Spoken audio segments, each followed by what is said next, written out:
Lock us in and tell a friend. This is News Talk 1400 WDTK.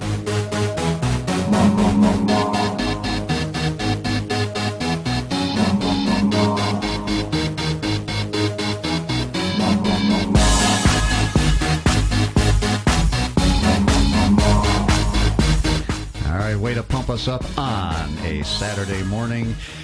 Great to be here, Networking Squared. Mr. Al Crawford, good to see you over there, buddy. Good morning, Jerry, and good morning, Erica, and welcome, Victor. Yeah, we have Victor Wong, and he is the Executive Vice President, the Michigan Health Plan Advisor Group.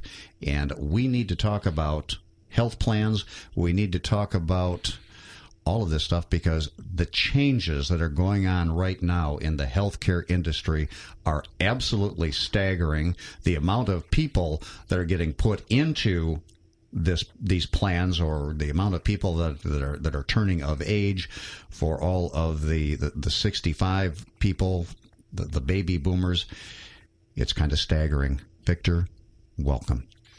Good morning, Jerry. Thank you very much for having me on the show. I really appreciate this. So, how long have you been in business? Well, I've been an advisor now for over 25 years, and I will tell you that even in this bad economy, business has never, ever slowed down. And I'll tell you the reason why. There are so many people that are concerned about healthcare and how to make it better, how to make it less expensive, and all of those types of things. That's what I specialize in. So business has absolutely been booming. Well, I know, Alan, you and I got a chance to talk a little bit about it, and we found out, again, how little we know about things. Well, I think that, what's happened is our generation, it was something where, our parents worked for the big three. They had Blue Cross, and that was just the way we thought it was. We never paid attention to it, did we? No. And what's happening is that the reality is that there are hundreds of companies, and the information is overwhelming for people trying to make these decisions, and they need to understand that there's a lot that they have to do.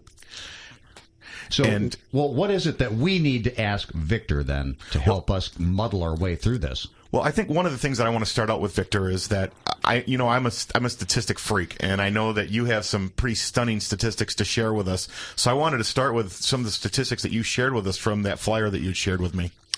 Well, I'll tell you, Al, in today's day and age, a lot of people think, well, if I'm covered with health care or health insurance, that should be all I need to be worried about.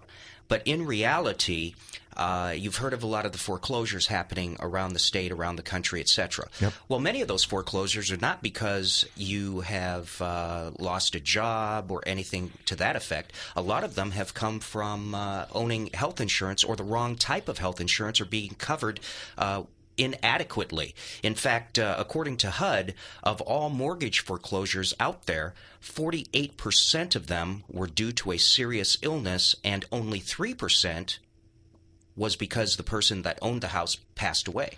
And that statistic stunned me. It's probably one of those huge unknowns that people are just not talking about it. They're not sharing it. Maybe they're embarrassed. But I think what we need to look at is to say, this could be facing a lot of our listeners. And what we really want to do today is to let them know how they can take action today to make sure that they don't become part of that statistic. Absolutely correct, Al. And, a number of years ago, Harvard did a study on their own, and they concluded that 50% of all personal bankruptcies resulted from medical expenses incurred due to a serious illness or injury. I mean, think about it. How many people do you know that have had a heart attack or stroke or cancer, and they lived? They didn't die. Right. But they weren't able to go back to work. They weren't able to make a living. They weren't able to do a lot of things that they used to before the illness. And now they've got these expenses with no income. So that's where that Harvard study really opened people's eyes up. All right, well, I've got a question. In your business, and you've been in it a while, what today is making Victor unique doing your business? Well, I'll tell you, Jerry, today people are frozen in fear. They are afraid that they are going to make the wrong choice or an inadequate choice. And unless you have a coach, a person who will actually come in and educate you and help teach you and talk your talk, not legalese, not all this medical terminology that you don't understand anyway, but just have a fireside chat and say, it's Uncle Victor here. I'm going to tell you exactly how this works, why you should consider it, and how best to cover yourself in case you ever need medical attention. Great. Victor, you were saying that you have a health care plan that all Americans are eligible for. I'm a student, and I work part-time. What kind of insurance would someone like me be able to get? That's a great question, Erica. What I was specifically referring to is what I call the government. It's a government program that allows you to deduct your expenses, your medical expenses. So it's an IRS deduction, and it's better known as an HSA. It's a health savings account. Now, if you've never heard of a health savings account, think back on your financial your financial information. Have you ever heard of an IRA? Oh, yeah. Sure. Right? The guys before us probably talk about IRAs and everything like that. Well, that's an individual retirement account. A health savings account works the same way for a medical coverage plan as an IRA works for your investments. So that is really geared for a younger person that's not going to need that long-term stuff. Is that correct? Not necessarily, Al. I'm sorry, Jerry.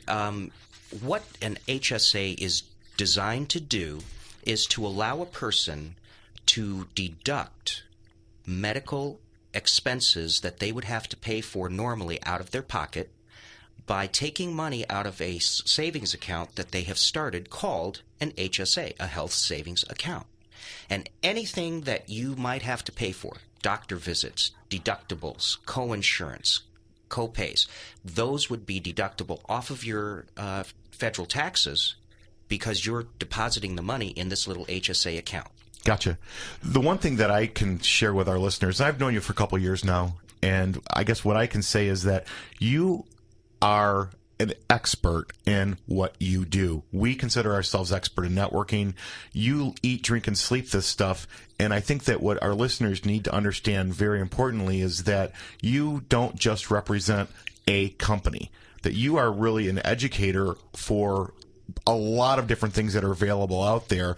And I want you to share what the difference is in what you offer versus somebody that's going to see an ad on TV. It's a great point that you're bringing up, Al. The difference between a captive agent and an independent agent, which I am, is the fact that if you're a captive agent and you only have that particular plan to work with the client on, you're trying to pound square pegs into round holes all the time in case they don't quite fit.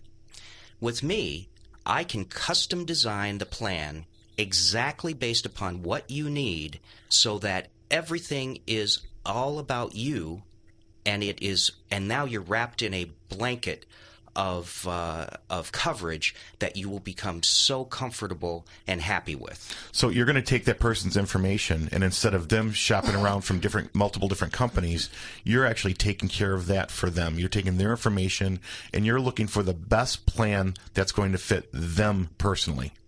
Exactly. I do a health assessment. I talk about any pre-existing conditions, any medications that you're on, any hospitalizations, surgeries that you've had in the last 10 years, things like that. Why? Because all of those bits and pieces of information go into how I build the plan that ultimately will give you the best coverage. And the reason? Because some companies don't want people with major health problems.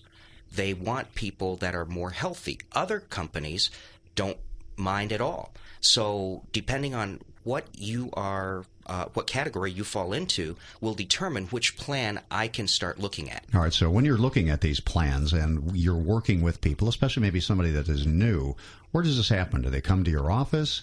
Do you mind going and talking to somebody else in their home or business? Excellent. I'm like a good old-fashioned country doctor, Jerry. I still make house calls. So that really makes a big difference, especially with the folks that I am taking care of in what we call part of the silver tsunami. And those are folks that are Medicare eligible, 65 years of age and up, and they really enjoy the fact that I will go to see them. They can feel comfortable right in their home. We sit at the kitchen table, we talk about their coverages, and I will do that not only with them, but I will do that with anybody that needs my help. Well, I think that when we talked about in the pre-interview, we were talking about the silver tsunami, and again, those statistics were numbing. You love that stuff, I don't you? love statistics, but again, Victor, please share those statistics that you shared with me about the baby boomers. The baby boom generation, which everybody has been familiar with that term now, those are folks that were born anywhere between 1945 and 1964. By some counts, it's somewhere in the vicinity of about 77 million people. So starting January 1st, 2011, over 10,000 people a day will be turning 65 somewhere in the United States for the next 19 years. Is that not incredible? That's incredible. It's terrifying. Well, it's not terrifying for us. It's terrifying for Erica because she's going to be the one that's going to be paying for this stuff. So obviously there is a lot of stuff that's going to have to go on with the government to figure out how to do all of this and to help you on how you're going to be taking care of the younger people along with Al, you and I. So Yeah, unfortunately, I barely made it. I'm actually in that number. Are you really? Yeah. Well, I'm totally in it. And I like it. I like being a baby boomer. I like being a hippie. So it's all a good thing. And we're all grown older, but it's a good thing. You have Networking Squared on a Saturday morning. We're going to get some more information on how to make contact with Victor on the next side of this break. Stay tuned. WDTK Networking Squared.